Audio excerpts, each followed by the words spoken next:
Okay, Intino, Yabeda, Omahine, Yaw Eduwache, and in the morning show team, no, I say, Papa, Sompa, 93.1 so Sompa TV. So, Yatra say, Yade, Agudi Munsama, Yatu the tip off, and Ebro, and Anopay, na Kumasi Asante Goroko, Yebera, Omasia, Sansona, the Black Stars of Ghana. And they endra omayomo first training and some free hoba we and some bebre any atnasia efisem no ya de bro era no payewia Cinco de Mayo e betnase na odiewura amanone nsem na afen so yakofa amanone nsem no etimi e de abro ene enso eye ebinada fofra onyankopon e de ache no nso abo apa osima enum pepepe ye dan ya osima na ya hye nsem na se e de amawo.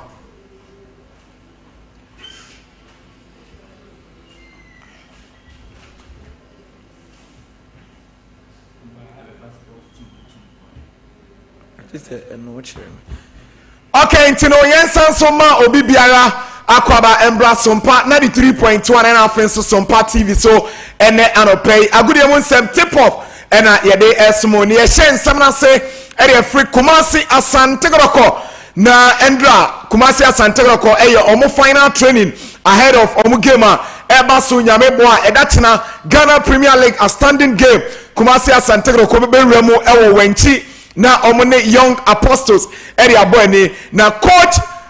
oye head coach edema Kumasi Asante Goroko Dr. Prosper Nate Ogum ensem kakra atudwa afa abrantia your friend Muhammad Kamara era afen so kwa eye Justice Blay one Michael Che Jamana emrantie we na against enswatre omukodi red card no on ensem atudwa for mo era afen so players omopra ewo Asante Goroko team ni. Well, if you look at our team, suspensions, we have about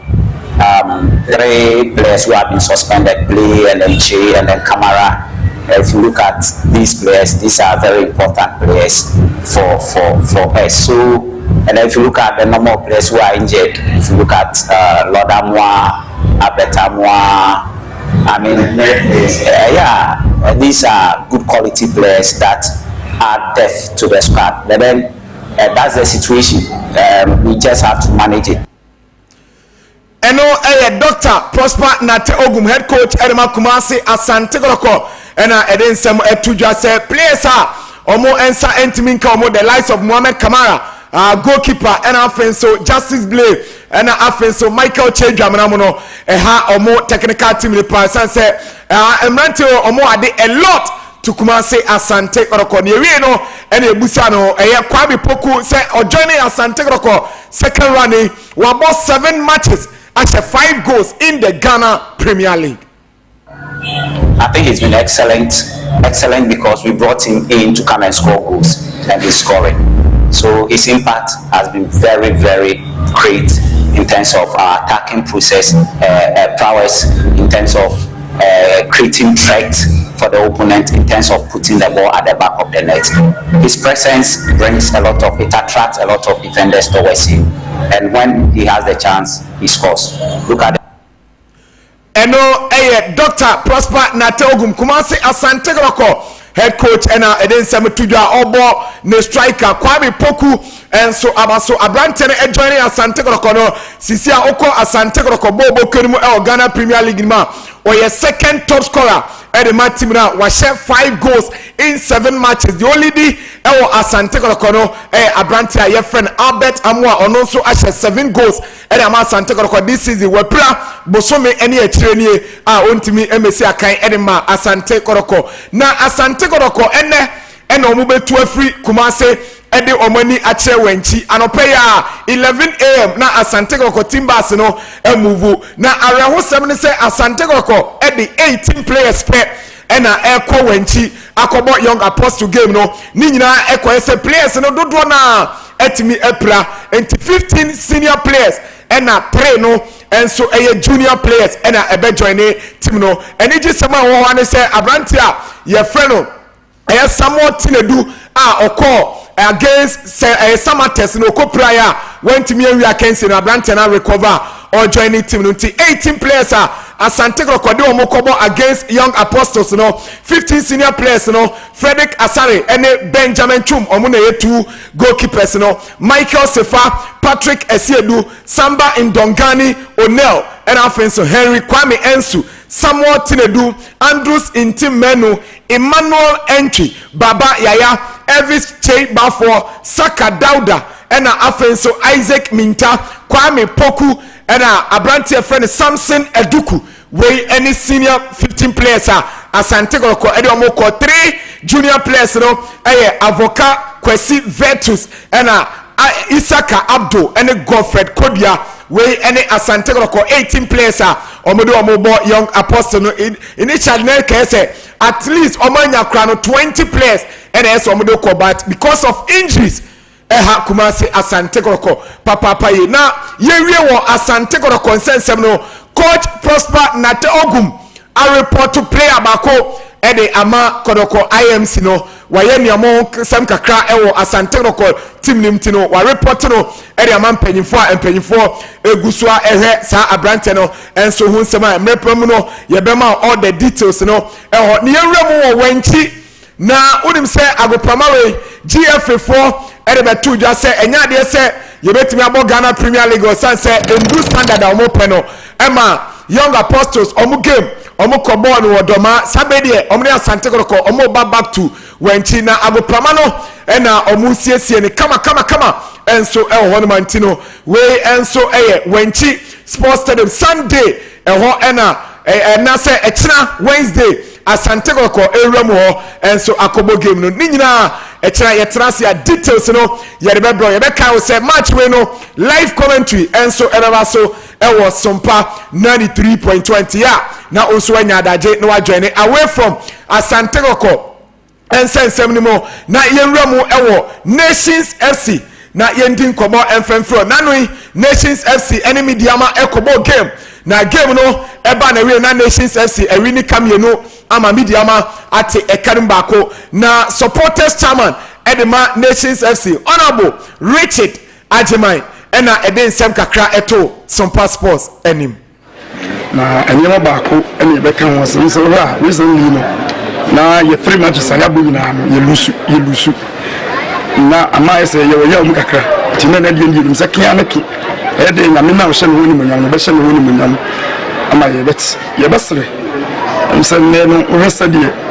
referee no ujina center hono enyema ba kubia ekoso in fact say enye sadi enyema esi akoben na sei nyame adom ya jojo nkrofo bo ene ne makofomu a kadina referee no enyem ebetimi akofanto kwasamade ababe yide nyame asese upon everything no yemnantie no anase supporters no the body bi anso anye de because say ya cycle womo akasa akere womo ntie na we ya upon sabi na me Mexico bobi onumal eno honorable Richard Ajima Nations FC supporters chairman ena eden sam atudwa say obesre the Ghana Football Association no omone referees no enkasa pa ye sanse ade a esi no yempese ebi enso ebesi BMT referees no omo ba venues na eya omo nso enkasa enche omo eno ensema otimi ede etudwa na away from that near the Black Stars of Ghana wouldn't say wiki there attention ni nyina ewo enkran esanse eho ena nyame boa Friday Black Stars of Ghana ejina kono ye ne Chad national team no omonso ebo World Cup qualified games enso on here say 2026 World Cup ebeba so no Ghana yensi ebetimi enya qualification no enso eho no na edika no Black Stars endra training na eba so no yeni kan hwe oma rival ebra na Black Stars eremu ewo stadium no enti we the Black Stars of Ghana yes enti uhu ni say na we Ghana ni nkwade a ohonhom no oye dey a ebe sorry enso enti endra na Black Stars omo first training Accra Sports Stadium a place a eje pene etimi training no makobako enkono 9 and by Lawrence Atizigi Jojo Walakot and afenso Benjamin Asari 3 goalkeepers coach Otuado eto omunsa from the no munyina present training grounds Razak Simpson Endra oye training Gideon Mensa Salisu Muhammad and afenso Abrantia your friend Kamara Dini Mamudu and afen so Kamadin Suleiman ono so training and Anton Semenyo and so training Ote Kudus Muhammad say wabedu Ghana but Endra Kudus and so now onye present and so training na abrantia your friend Elisha Owusu onya call up ba wapira enti Elisha every squad nim and coach Otuado Atonensa area former West African Football Academy Wafa omo young chapa your friend Lawrence Ejekum enti Ejekum do airport no ena ne maame ene na busuafo enso ebehia no enso osia kan ewo Belgium Ejekum enso waye adwuma for the past 2 seasons pa ye ene ono nso etimi anya Blasters call up enso ehonoma bibia enso ekoye na sports minister na say sports and recreation minister Honorable Kofi Adams Endra Okosla Blasters team no na odensem kakra enso etudwa efa Cape Coast Sports Stadium and afenso Accra Sports Stadium nankasa ene Kumase Baba Yara Sports Stadium ti Honorable ene players no enso edidi nkobo no otutu omo for den nsa to Kamadin enso abeti media ma player no na yentie Honorable nsem kakra okafa Cape Coast Sports Stadium no.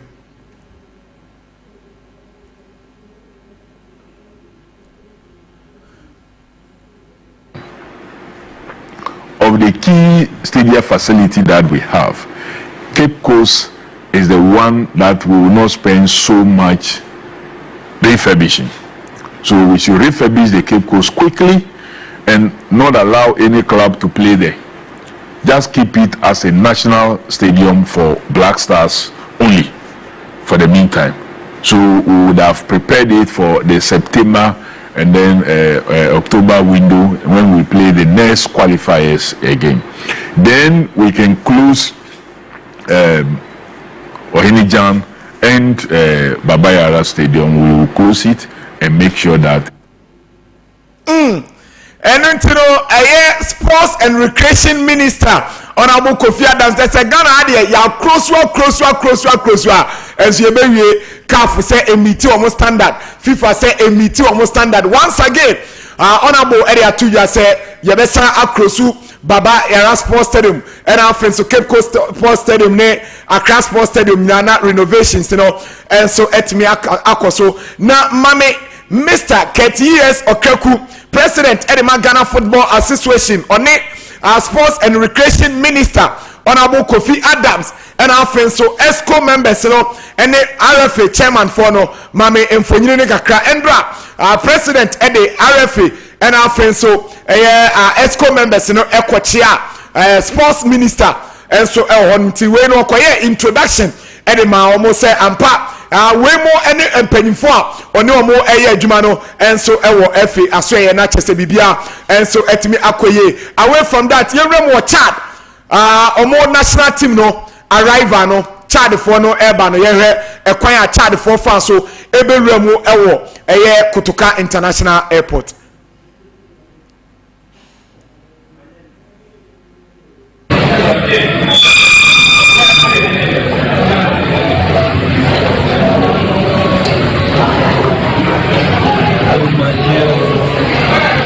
Okay, you know, where bra omo arrive and no pictures in the now all there two screens so now omo enjoy Sompa and our friends Sompa 93.1 on Facebook no omo so we say Chad national team no omo so remo e Ghana ha Friday and a game no enso eba so na ye nsem no enso e NSA for enso aso ye they say Kasama for Edema National Sports Authority Mr. Charles Amofa nsem kakra enso atuja o say Accra Sports Stadium pitch no are you ready for Friday game no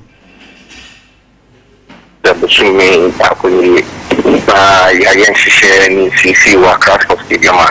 you between apples to international match when say FIFA qualifier on a suspension match dia no ya na certain requirements for honma say ultimate and as facility managers no it mean emma facility need and sana wetin here host to game no into over Accra Sports Stadium make me say for year almost about 6 months you know the club here issue a facility so that it will be dedicated to only national victims and matches. Okay, Mr. Charles Amofa, NSA boss, and I edit some seminal at 2 Jan until PRO. Now, or say pitch in the ready, and Unticran and no more club bia, and so embo matches or no. A Breno Untino, yet the F7 in Ebesia. Na ye remo ewo Cinco de Mario aswe na Oriaman on 9:30 yetna so ewo full time this why the more ewo F7 ebebrel. Cinco. Yeah, Orlando. Ade a che bia. Yeah, ni braba pa. What you 40 o e na wo mai. Yeah, the more but say obogas no so attach down tino. Yes. Ba kudus what about Endra Wanko training. Oh, okay. Wa me dun temana. Obedu ntem one kama din mu nyina na bae. Enti o kudus o obedu ntem but Endra Wan training. Na child for no mo e phobia zana. Share Endra sa na obi e ka. Omo kala sie. Okay. Brand so ye kwamana ni na no pay the foreign news ma ye tiefo live on Sompa TV, live on Sompa 93.1 FM on your radio, and I feel live on Sompa 93.1 FM on Facebook and pay ye betra say the latest amano nsema ba mama infon to onim say on say ye team our international break into there's more favorite place in and omo returning to omo various teams are omo kwakosi akara omo national teams are there's a weekend and there's a mubetimanya clan football team henam say place no omo so anya awura mo omo national teams are no pede wonsam no enso ngaba na na de ewe say international break way ebetim so am interesting games are anya gwakwana say nanka ebenya Argentina omo so ngane Brazil abona sa game no nanka obi henam say Lionel Messi ebetim so ngasi akarama Argentina ana fe Neymar da Seven Santos Junior ebetim so ngaya available so ediama Brazil national team no now say be 2 days ago and edema say Neymar and so nganya kokopra ama de say Brazil squad omo so ngade bo Argentina ni nyina no anya de say Neymar ebetim so ngaya available de atia and so ne say no ne beto de say Lionel Messi and so kokopra ama scans out do Messi timaye ni nyina no eno ache say Messi and so ngantimenya available from Argentina abramo so gina kono omobo 2 games ade sempo no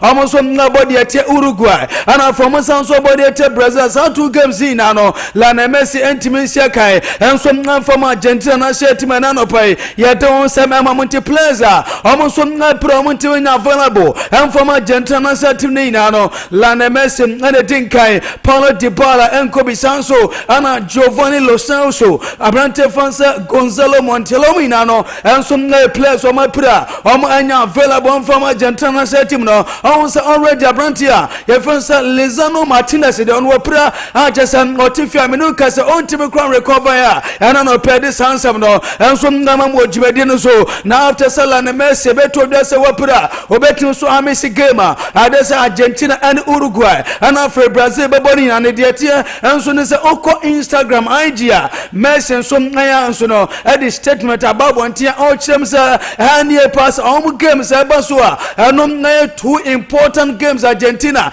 also no qualify at Zomobo and so they Uruguay and Brazil on only Messi and so timenya available from Argentina ni no or say ayadesan dream and ye pass on timenya kwanya ensia kai and so from Argentina set namsa wajide pass on Debian and Piebo and just an die sunina so better available no ono so ngasia karama Argentina na ojide pass prakutu abi ana chesa atima bas apranenti no ono Leo Messi entimenya available and so from Argentina na ojide pass ono so no betim so an support omrante ne ba bi obia te say Argentina for na no ebetim so nga support team no na ojide pass ono ebetim so support ono mpo no san supporter ono betim so nga dia mamu na no ada said de be cost pitch no so ana free off the pitch no so na no ono place ni bedin komo mpo no support outdoor omusu bayani na no adesam amusu onusu no etim so ado support o na no pai ye de sansamadi tuda ade matefo dwumade so ni na no enso ede tuda na no pai ye de sansam ngade mamo ewo dwumade so na Kylian Mbappe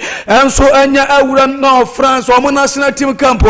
na Rans minim sa ready obetim so ngade Mbappe picture na dia mama bra otim so na touch it down our France o national team camp a chasa na anya grokra na mama info to the some Gani Mbappe heading command Ebusa and say na afi Ballon d'Or one edge na yakasa Ballon d'Or kra one and then Ballon d'Or player and Mbappe si am to the say na ojide pass last year Ballon d'Or na course no na nke be abrante fansa Vinicius Junior and nke betin so ngaji Ballon d'Or no na obi etna baby ka before Ballon d'Or ni say anke bia Ballon d'Or no be call dia ma Rodria anke bia anya dia say obetia seda na ojide pass afi Ballon d'Or no ebe din pass obetima sticking the neck out agaze bia asimasia no benten and betin so ngaji Ballon d'Or no na ojide pass players do no enso na deserve sia ball ma baso na ojide pass Ballon d'Or ni ade say na all cano in the next bad 3 months you know I just ade ani na bad din pass obetima kasa sa play we and betin so ngaji Ballon d'Or no ade say na so ni asema Mbappe dia tuja na onsa Ballon d'Or me no kasa Rafinha and ade say Ballon d'Or power rankings no ono so hura dinka Mbappe tosumi no ana fe Lamine Yamal enso na tosumi sanya grokra and is the same Mohamed Salah bra just say UEFA Champions League no ono so na team frame our run of 16 and ade say na for the Carabao Cup weekend omo sanso na tina ama Newcastle United team no enso so mu 2-1 na no ama abrante fanse Mohamed Salah ade say Ballon d'Or power rankings no ono aba tosuma akuma konuma ebe die pass mpono abrante fanse Mohamed Salah ebe tin so di Ballon d'Or no ade say na so na no pai ye de won san na mamo ye kobusa Mbappe so pani among 4 kasa free Paris Saint-Germain ko no ansa omo born asesa omo born efe omo born the best of football without you na dia na okadia for no so no emfa no kra na the person can say we will show all the best no say na attention in the focus you know enso no madre bobo konuma enya gwakoro jitum pass afi omo ai wo chese enkoso sa o metem so ngaji La Liga ana fe UEFA Champions League no enso na dia si omna so a enya gwakoro si empo no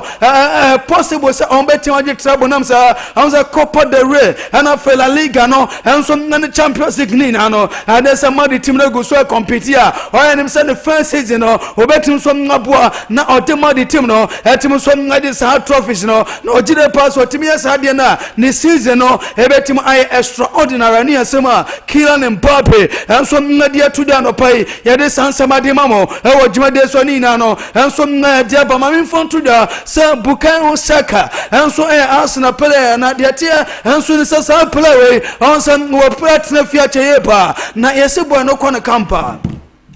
Diaba no say yes Bukayo Saka e jide pass na de say UEFA Champions League game and betim so na koso between Arsenal and Real Madrid bobo koni na no de men Saka na yes bo no jide pass first leg no obetim so na available and so dem Arsenal say ne progress ni ya de say koso yepa ha cha san abrabo no recover kakaka Bukayo Saka jide pass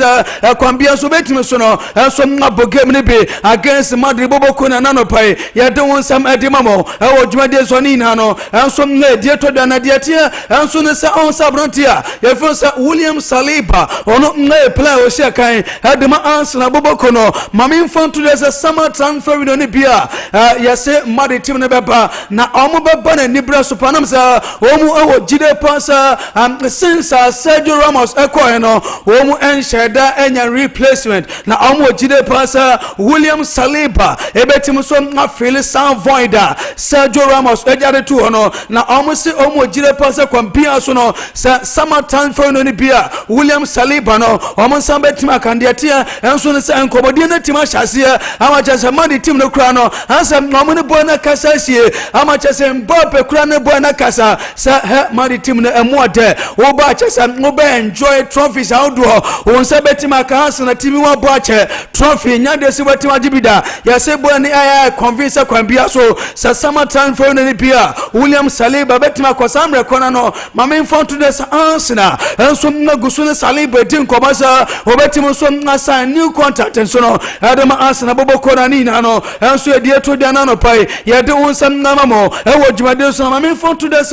MC Barcelona yesem mamo ni use konde din komasa obetim so arene no contract no enso na dama Barca na omo pen until 2030 ana use kunde so no ebetim so ngasi academy asset tima ye first abasa de atia enso nsen komodi na tima start ama de mensa kan say positive ye pa ama chese bibia ansesa use kunde new contract no abaya until 2030 no pai ye de won sam na baya tese na katua ani adin na no ebetim so akoso de matima ye first Barcelona unsen seminar no ye de eno so ngama ye tefu no pai na ye ka use kunde sama minim sa Ranford unsaka picture na medema una nobetimi dia to so abana use kunde report na wakopiem out France wo training grounds wo sa picture no sentime ka hesa no na Ranford dia to so chesa kwa we dia chesa na bana drip yam fire woni adedia use kunde no dia ba ma sa chesa yam fire ho dia onya da grokro na msa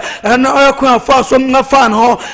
finity so besi ne nasia otimi sampa no otimi fa no ye pa na no pede sansam no enso ngadima modwumade no so na young fellas church follow prayer ono mesia kan on loan adima AC Milan boboko no na young fellas anopa diam nseka anesa san loans per no so ewo AC Milan boboko no ma metesa AC Milan team no anya de san o betim a permanent no adesa ne low move no omo ewo jide pansa nanka bia boy ne ba no sa ne modbo time so ani dia akobetim so na permanent loan deal no na watima atwaso na wasiaka na AC Milan boboko nanso omo jide pansa boy ne ba no anya de san ne boy ne ba no etim so na so ani ntisabia ne loan deal no so a obetim so jabo no kwan ama bo no so tima kwani na no enso de to de na no pai ye de won na ba Luka Modric plan wasiaka de ma Real Madrid boboko no metesa sana contract no so a obetim so na man another 1 year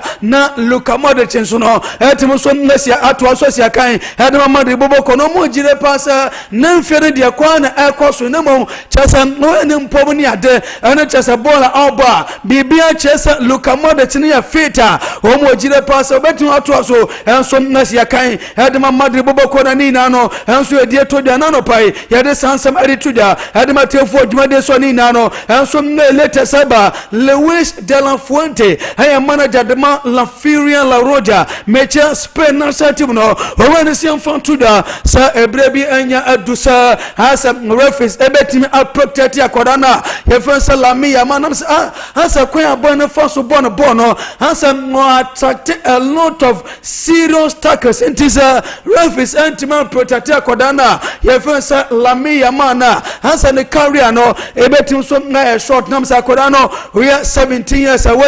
and tackles how do akoba no so a o mo jire pass hasa referees no enso letime protect boy no na bibia so tibe koye enso ngadema lami ya manam sa akwara no mod money adese so ni ye pa na sa obetime so no etime so na to so agina so che na ne bo na time akoso na de bia no wetime so na my fine football ni adea e wo banya sa referees so no ebetime so na protect akwada na ye fansa lami ya manu esema Spain national team coach ye fansa Luis de la Fuente enso media to da ye gina so na pani de sia ebo 9:30 baba na ya de mo abramo.